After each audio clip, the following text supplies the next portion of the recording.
बलरामपुर में आज तीसरे दिन छांगुर बाबा के मकान पर बुलडोजर चल रहा है। 8 बुलडोजर लगातार कार्रवाई कर रहे हैं और मौके पर जिला प्रशासन मौजूद है।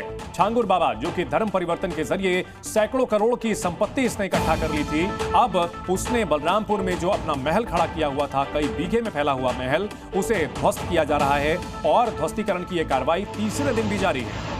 सोचिए कितना बड़ा साम्राज्य उसने खड़ा किया था कि 8 बुलडोजर 3 दिन से काम कर रहे हैं और अभी तक पूरी तरह से इसे ढाया नहीं जा सका।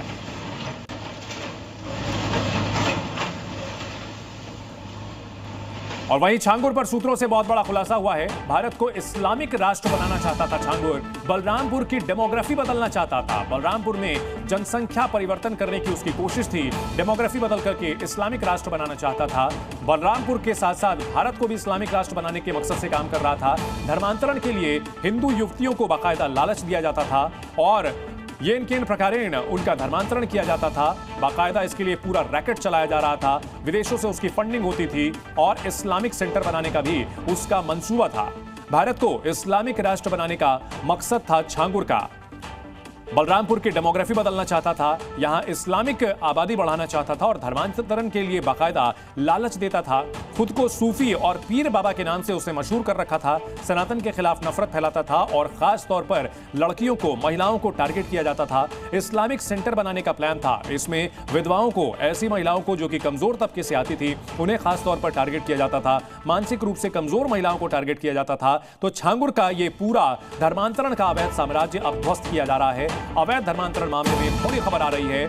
छांगुर बाबा और नीतू को रिमांड पर भेजा गया है। एटीएस को छांगुर और नीतू की रिमांड मिली है। एनआईए कोर्ट ने दोनों को 7 दिन की रिमांड पर भेजा है।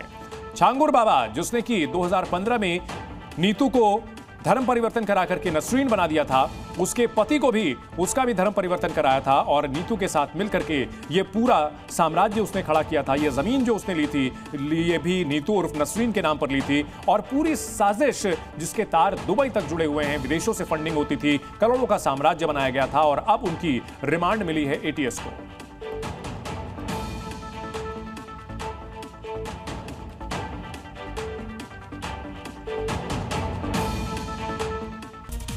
दिल्ली एनसीआर में भूकंप के तेज झटके महसूस किए गए। रिक्टर पैमाने पर तीव्रता 4.4 मापी गई। हरियाणा का झज्जर इसका एपिसेंटर रहा। सुबह 9:04 पर भूकंप के झटकों को महसूस किया गया।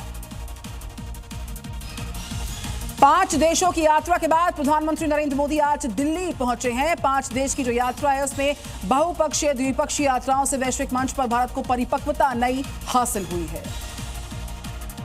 रांची में पूर्वी क्षेत्रीय राष्ट्रीय परिषद की 27वीं बैठक में शामिल होंगे गृह मंत्री अमित शाह। सुरक्षा, नक्सलवाद, वाटर मैनेजमेंट समेत कई अहम मुद्दों पर चर्चा की संभावना। कांवड़ यात्रा को लेकर योगी फोर्स का महाप्लान तैयार है। कांवड़ियों की सिक्योरिटी पर विशेष ध्यान। 29,000 से ज्यादा सीसीटीवी कैमरे लगाए गए। सोशल मीडिया की 24 घंटे निगरानी होगी।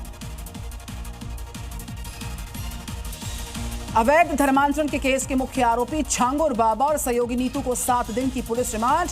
बलरामपुर में छांगुर बाबा की हवेली पर चला बुलडोजर। बिहार में वोटर लिस्ट रिवीजन के खिलाफ सुप्रीम कोर्ट में आज होगी सुनवाई। कांग्रेस ने 9 अन्य विपक्षी दलों के साथ मिलकर इलेक्शन कमीशन के फैसले को चुनौती दी है। गुरु पूर्णिमा पर शिष्य और गुरु दोनों भूमिका में दिखे यूपी के सीएम योगी आदित्यनाथ। गोरखनाथ मंदिर में सीएम योगी ने किया गुरु पूजन। बटला हाउस खिजराबाद के बाद अब जोगाबाई इलाके में चलेगा डीडीए का बुलडोजर। डीडीए ने 17 जुलाई तक झुग्गियों को खाली करने का दिया अल्टीमेटम। झमाझम बरसात से दिल्ली एनसीआर के कई इलाकों में जलभराव हुआ। सड़कें पानी में तब्दील हुई, लोग रहे परेशान। मध्य प्रदेश और राजस्थान में भारी बरसात से जनजीवन पर असर। मध्य प्रदेश और राजस्थान के कई जिलों में आज भी बरसात का अलर्ट जारी किया गया।